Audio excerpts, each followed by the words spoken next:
بسم اللہ الرحمن الرحیم۔ ہمارے آج کے قابل احترام میزبان خضر حیات صاحب، عمر ایاز صاحب، آصف رضا صاحب اور ڈاکٹر ریاض صاحب ہمارے بہت ہی یہاں پر قابل احترام تشریف فرما ہیں، اور خاص طور پر ہمارا نوجوان جو لیڈر سامنے کھڑا ہے ریاض جی ضیاء صاحب کو بھی سلام عرض کرتا ہوں۔ مجھے ہمارے ساتھ پیر یعقوب صاحب بھی آئے ہوئے ہیں، میں ان کا بھی شکریہ ادا کرتا ہوں کہ یہ خصوصی طور پر ہمارے اس پروگرام میں شامل ہوئے۔ میں یہاں اس علاقے کے تمام رہائشی لوگوں کا بھی تہہ دل سے مشکور ہوں کہ آپ نے اس کارنر میٹنگ میں شرکت کی۔ آج میں سمجھتا ہوں کہ جب سے دنیا بنی ہے یہ نظام قدرت ہے کہ قوموں پر بڑے بڑے امتحان آتے ہیں، اور وہی قومیں ان سے سرخرو ہو کر نکلتی ہیں اور وہی زندہ جاوید بن جاتی ہیں جو حالات کا مقابلہ کرنا جانتے ہیں۔ اور اس میں میں سمجھتا ہوں کہ اگر مسلمانوں کی تاریخ اٹھا کر دیکھی جائے تو بے تحاشا آپ کو ایسے تاریخ میں قصے موجود ہیں، تاریخ موجود ہے کہ جس وقت قوموں نے قربانی دی تو وہ دنیا کے خطے پر ایک عظیم قوم بن کے ابھرے۔ پرانی تاریخ کو دہراؤں تو لمبی کہانی بھی بن جاتی ہے، لیکن موجودہ حالات میں اگر آپ چین کی مثال لے لیں تو چین ہم سے بعد میں آزاد ہوا، اور آج اگر چین کی حالت زار آپ دیکھیں تو چین دنیا کی سب سے بڑی اس وقت معاشی قوت بن چکا ہے۔ دیکھیں، وہ انگریزی کا ایک مقولہ ہے جس میں کہا جاتا ہے کہ leaders and artist are born not made, کہ یہ جو لیڈر ہوتے ہیں یا آرٹسٹ ہوتے ہیں یہ پیدائشی ہوتے ہیں، یہ بنائے نہیں جاتے۔ آپ دیکھیں قائد اعظم صاحب کو دیکھیں کہ وہ کراچی میں ایک چھوٹے سے گھرانے میں پیدا ہوئے اور اس کے بعد تعلیم حاصل کی، انگلینڈ میں تعلیم حاصل کی، اور اس وقت جس وقت انہوں نے مسلمانوں کے لیے آواز اٹھائی تو اس وقت مسلمان تو انتہائی قسم پرسی کی زندگی ہندوستان کے اندر گزار رہے تھے۔ انگریز کی حکومت تھی، مسلمان ہندوؤں کے غلام ہوتے تھے یا ان کے ملازم ہوتے تھے، کاروباروں پر ہندوؤں کا راج ہوتا تھا۔ لیکن اس حالت میں بھی سر سید احمد خان نے آواز اٹھائی کہ جب تک میرے بچے تعلیم یافتہ نہیں ہوں گے ہم پاکستان حاصل نہیں کر سکتے۔ اور پھر قائد اعظم محمد علی جناح آگے آئے، آگے بڑھے۔ ان کے ہاتھ میں کوئی تلوار نہیں تھی، ان کے پیچھے کوئی بہت بڑی فوج نہیں تھی، ان کے ساتھ کوئی پولیس نہیں تھی، صرف وہ تھے، ان کا یہ ذہن تھا اور ایک قلم تھا جس سے انہوں نے انگریزوں کو بھی مات دی اور ہندوؤں کو بھی مات دی، اور آج ہم ایک آزاد پاکستان کے آزاد شہری بن گئے۔ میں سمجھتا ہوں کہ مجھے چونکہ بچپن سے تاریخ پڑھنے کا بڑا شوق تھا، میں نے پوری دنیا کی تاریخ پڑھی ہے، اور میں نے دیکھا ہے کہ دنیا کے اندر تاریخ میں کے اندر لوگوں کے اوپر بڑے بڑے مظالم ہوئے ہیں، لیکن پھر وہ قومیں سرخرو ہو گئیں جنہیں ہوش آ گیا کہ ہم نے جاگنا ہے اور زندہ رہنا ہے، تو وہ قومیں پھر سوئی نہیں، وہ پھر جاگتی رہی، پاکستان بن گیا۔ اب ہندوؤں کی خوش قسمتی یہ تھی کہ پنڈت جواہر لال نہرو بڑے عرصے تک حکمران رہے، اور ہماری بدقسمتی یہ تھی کہ قائد اعظم محمد علی جناح صاحب بہت جلد ہمارا ساتھ چھوڑ گئے. اگر انہیں بھی 10 15 20 سال مل جاتے زندگی کے تو وہ بھی پاکستان کو ایک ٹریک پہ لے جاتے، جمہوری عمل کو بھی اور معاشی عمل کو بھی. اس لیے کہ دیکھیں جس وقت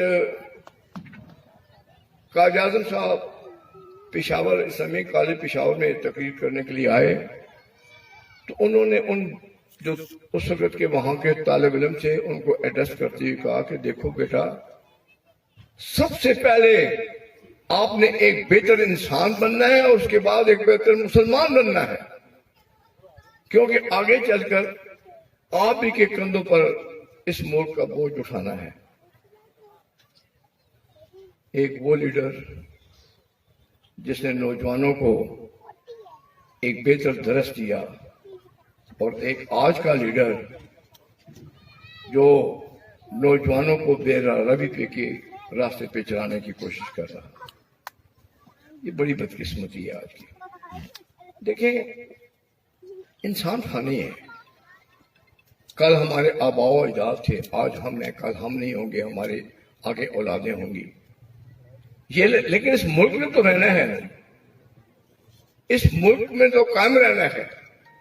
اس ملک کو تو کسی نے آگے بلندیوں پر لے کر جانا ہے. مجھے یاد ہے کہ جب 1950 صاحب کے دور میں جب پہلا الیکشن ہوا صوبائی، جس میں میں اللہ کی مہربانی سے صوبائی اسمبلی کا ممبر منتخب ہوا تھا، تو میرے پاس شہباز شریف صاحب آئے یہاں نواز شریف صاحب کے لیے ووٹ مانگنے کے لیے. تو میرے گھر پہ بیٹھے ہوئے تھے، کافی 2.5-3 گھنٹے وہاں بیٹھے رہے. تو میں نے کہا جی کہ انشاءاللہ ہم نواز شریف صاحب کو ووٹ دیں گے، بالکل دیں گے. تو مجھے کہا کہ کوئی آپ کی شرط ہے؟ میں نے کہا جی ایک شرط ہے. اس لیے کہ جب میں اٹک کے دھرتی پر میں نے آنکھ کھولی تو میں نے یہاں پر انسانوں اور حیوانوں کو ایک جگہ پانی پیتے ہوئے دیکھا ہے. وہی بارش کا پانی اکٹھا ہوتا ہے، وہیں سے یہ ہماری عورتیں دوپٹہ رکھ کر اس کو فلٹر کرتی ہیں، اور وہیں سے پھر وہ گدے اور کتے بھی آ کے پانی پیتے ہیں. کیا یہ ہے ہماری زندگی؟ کچے راستے ہیں، کوئی پکی سڑک نہیں، بجلی کا نظام نہیں، گیس کا تو سوال ہی پیدا نہیں ہوتا تھا. تو میں نے کہا جی کہ اور پھر جب بھی بات ہوتی ہے تو کہا جاتا ہے کہ پنجاب کا آخری ضلع پسماندہ ضلع اٹک. میں نے کہا یہ بات ہمیں ناقابل قبول ہے. خدا کرے آپ کے بھائی بن جائیں، لیکن مجھے خوشی اس دن ہوگی جس دن میرا علاقہ ترقی کر جائے گا، میرا شہر ترقی کر جائے گا، میرے علاقے میں گھر گھر گیس پہنچ جائے گی، گھر گھر بجلی پہنچ جائے گی، گھر گھر سڑکیں پختہ ہو جائیں گی، گھر گھر سکول بن جائیں گے. مجھے اس دن خوشی ہوگی اور میں بھی سمجھوں گا کہ پاکستان بنانے کا مقصد پورا ہو گیا ہے. میں مشکور ہوں اپنے قائد نواز شریف صاحب کا کہ میں جب بھی ان کے پاس اپنے ضلع کے کام لے کر گیا انہوں نے کبھی انکار نہ کیا. آج یہی وجہ ہے کہ مجھے یاد ہے کہ یہ جو سجنڈا ڈھوک گوڑ مارا کا علاقہ ہے، وہاں میری جیپ نے 7 گھنٹے میں وہ 12-14 کلومیٹر کا راستہ طے کیا تھا. اتنی بری حالت تھی سڑک کی. اس طریقے سے یہ مونگی والی سے کھجور تک سڑک کا برا حال تھا، بہت ساری سڑکوں کا برا حال تھا. تو جو سب سے پہلے میں نے 2 کام منظور کروائے، ان 2 علاقوں کی سڑکیں تھی جو میں نے نواز شریف صاحب سے منظور کروائی. آج اللہ کا کرم ہے کہ وہ راستے پختہ ہو چکے ہیں. ان سب جگہوں پہ بجلی پہنچ چکی ہے، گیس پہنچ چکی ہے، گیس جیسی نعمت آپ کو مل چکی ہے.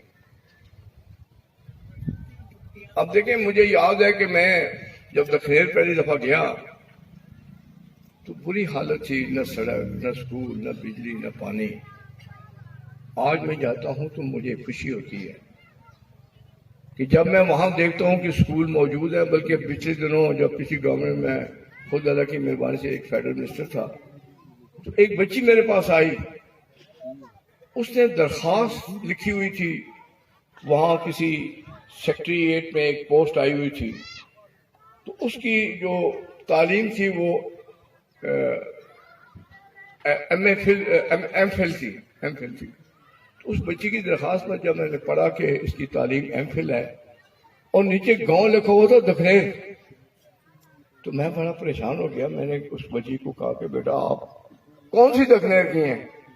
کہنے کی اسی دکھنیر کی اجازت سے ہم آپ کو ووٹیں دیتے ہیں۔ مجھے بڑی خوشی ہوئی، میں نے سیکرٹری کو ٹیلی فون کیا، میں نے کہا کہ کچھ بھی ہو جائے اس بچی کو آپ نے اپائنٹ کرنا۔ مجھے خوشی ہوگی۔ اسی راستے پہ جب اب ہم آ جائیں ہیں، اسی راستے پہ ہم پہلے بھی آتے تھے، تو وہ ایک جب یہ اپنے علاقے میں دیکھتا تھا تو مجھے ایک شعر یاد آتا تھا کہ ان راستوں پہ چل کر اگر آ سکو تو آؤ، میرے گھر کے سامنے کوئی کہکشاں نہیں۔ تو آج اللہ کا شکر ہے ہمارا شہر ایک خوبصورت شہر بن چکا ہے، ساری سڑکیں پختہ ہیں، کارپیٹ روڈ بن چکے ہیں ہمارے پاس، یونیورسٹی ہماری بن چکی ہے، ایم اے تک کلاسز موجود ہیں، پولی ٹیکنک انسٹیٹیوٹ بنے ہیں، اسپتال کے حالات کو بہتر کیا گیا ہے۔ ایک بات جس کا مجھے افسوس ضرور ہے کہ ہم نے اس حاجی شاہ روڈ پر ایک میڈیکل کالج منظور کروا دیا تھا شہباز صاحب سے، جس پہ 5 ارب روپیہ بھی آ گیا تھا کمشنر پنڈی کے پاس، تو وہ میڈیکل کالج بھی بنتا، 500 بیڈ کا ہسپتال بھی بنتا اور ساتھ ہی بن جنون بھی بن جاتا، لیکن وہ حکومت کے تبدیل ہونے کی وجہ سے وہ سکیم منسوخ کر دی گئی۔ میں نے دیکھے نا، بات یہ ہے کہ میں آج جنہوں نے پی ٹی آئی کو چھوڑ کے نون میں شمولیت کی ہے، میں ان کو خراج تحسین پیش کرتا ہوں اور میں ان کو کہتا ہوں کہ آپ لوگوں کا فیصلہ انتہائی اہم فیصلہ ہے اور ٹھیک فیصلہ ہے۔ اس کی وجہ یہ ہے کہ میں نے نواز شریف صاحب اور شہباز شریف صاحب کے ساتھ بڑا عرصہ کام کیا۔ آپ یقین کریں میں اس سے کبھی وضو میں کھڑا ہوں، ان کے دل غریبوں کے دلوں کے ساتھ دھڑکتے ہیں اور ان کی رات دن کوشش یہی ہوتی ہے کہ کس طریقے سے پاکستان دنیا کا ایک عظیم ملک بن جائے۔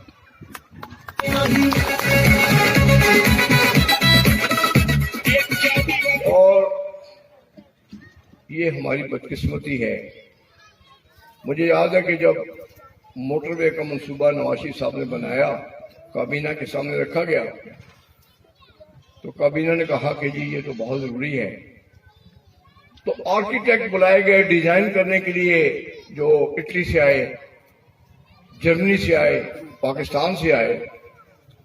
تو مجھے آج تک وہ میاں صاحب کے الفاظ یاد ہیں کہ انہوں نے آرکیٹیکٹ کو کہا کہ دیکھو ہندوستان کے پاس 250 رن وے ہے، ہمارے پاس صرف 10 رن وے ہیں، اگر ہماری ان کی جنگ ہوتی ہے اور 5 رن وے بھی ہمارے تباہ ہو گئے تو ہم تو بیٹھ جائیں گے۔ ان کے پاس 250 رن وے، اگر 50 بھی ناکارہ ہو جاتا ہے تو ابھی انہیں کوئی فرق نہیں پڑتا۔ تو اس موٹر وے کو اس طرح ڈیزائن کر کے لاؤ، نیچے سے یہ اتنی طاقت کے ساتھ لاؤ کہ امن کے زمانے میں گاڑیاں دوڑے اور جنگ کے زمانے میں اس پر جہاز دوڑ سکے۔ یہ ہوتی ہے ایک لیڈر کی سوچ، دور اندیشی ہوتی ہے۔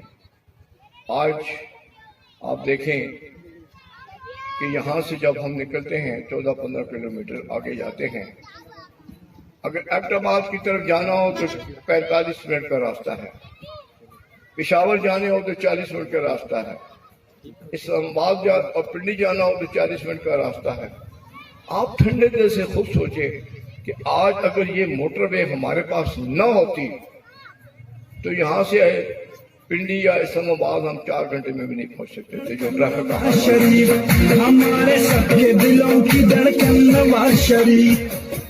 اور سب سے بڑی بات یہ ہے کہ میاں صاحب کی گورنمنٹ کو بار بار پٹری سے کیوں ہٹایا گیا، وجہ کیا تھی؟ مجھے یاد ہے کہ 1997 میں میاں صاحب وزیر اعظم تھے اور میں اللہ کی مہربانی سے ان کے ساتھ بطور مشرے کے کام کر رہا تھا، تو وہاں پر نواز شریف صاحب کو روکا گیا کہ آپ ایٹمی دھماکے نہ کریں۔ کلنٹن نے کہا کہ 5 ارب ڈالر لے لے، نہ کریں، لیکن نواز شریف نے کہا کہ میں ڈالروں کے عوض اپنی قوم کی غیرت نہیں بیچ سکتا۔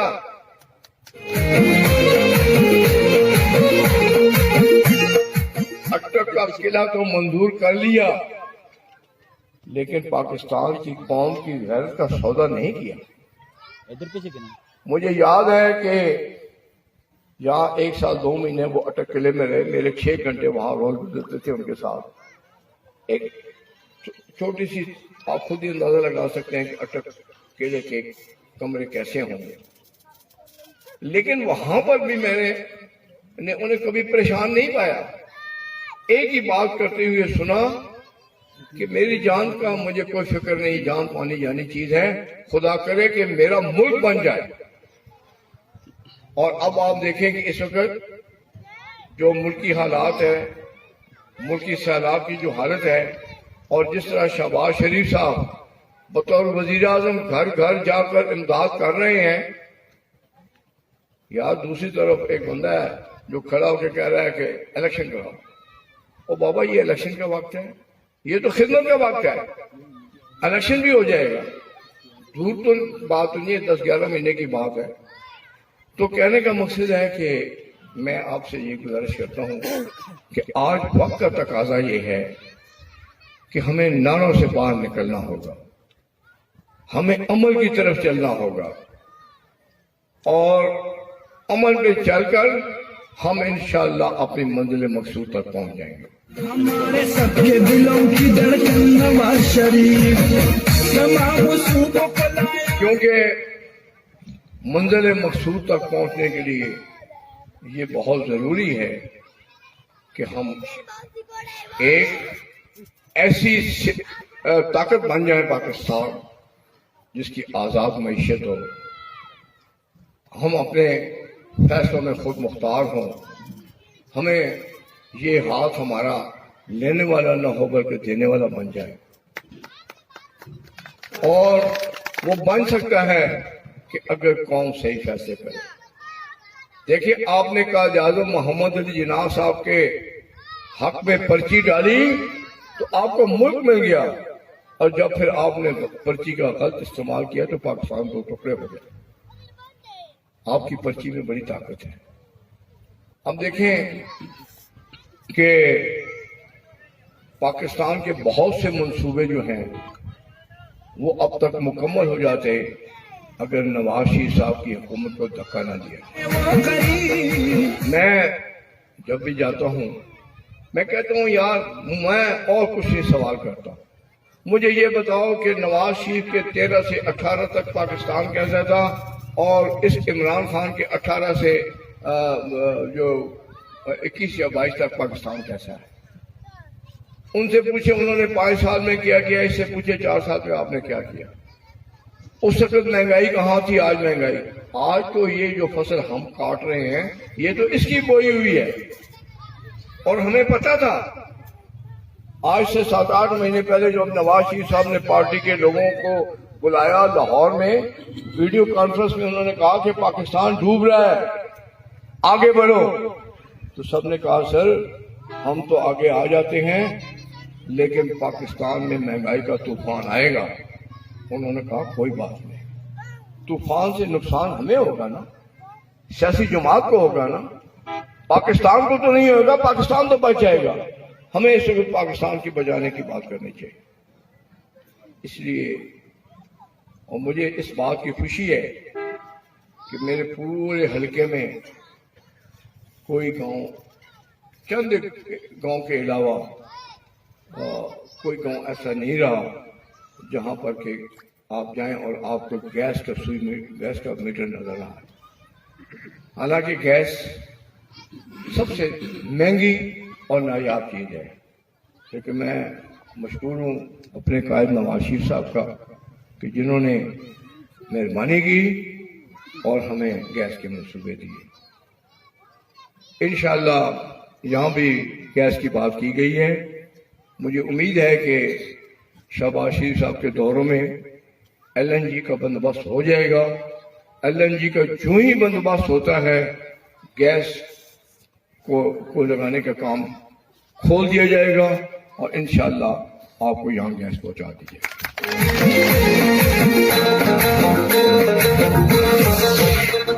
میں آپ کا بہت مشکور ہوں کہ آپ نے مجھ پر اعتماد کیا، ہمارے قائدین پر اعتماد کیا. جس طرح سلیم شہزاد صاحب نے بھی تفصیلی بات کی ہے، ہم کسی قیمت پر بھی آپ کے اعتماد کو ٹھیس نہیں پہنچائیں گے.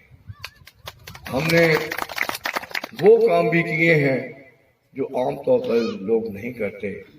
ہم نے اٹک شہر کے اندر 2 دفعہ قبرستان زمین لے کر دی ہے گورنمنٹ سے. ایک دفعہ 63 کنال یہ جو پہلا قبرستان ہے ریلوے کی زمین دی ہے، اور اب جو ہم نے کام سیٹ کے ساتھ 80 کنال میں ایک خوبصورت قبرستان بنایا ہے. کچھ لوگوں نے مجھ سے سوال بھی کیا تھا کہ آپ اس پر بڑا پیسہ خرچ کر رہے ہیں. میں نے کہا یار جہاں ہم نے 50 60 70 سال رہنا ہے وہ تو گھر ہم بڑے خوبصورت بناتے ہیں، اور جہاں ہم نے ہمیشہ کے لیے رہنا ہے اس کو خوبصورت کیوں نہ بنا. پھر ہم نے بس ایک دی جو ڈیڈ باڈیز کو لے کے جاتی ہے قبرستان سے. تو کہنے کا مقصد یہ ہے کہ ہم نے وہ کام بھی کرنے کی کوشش کی جس کو عام طور پر لوگ اہمیت نہیں دیتے. بہرحال میں مشکور ہوں آپ سب کا، اور اللہ تعالیٰ کے حضور دعا ہے کہ آپ لوگ خوش و خرم زندگیاں گزاریں، آسان زندگیاں گزاریں، اور اللہ تعالیٰ آپ کی زندگیوں میں برکت ڈالیں. بہت بہت شکریہ.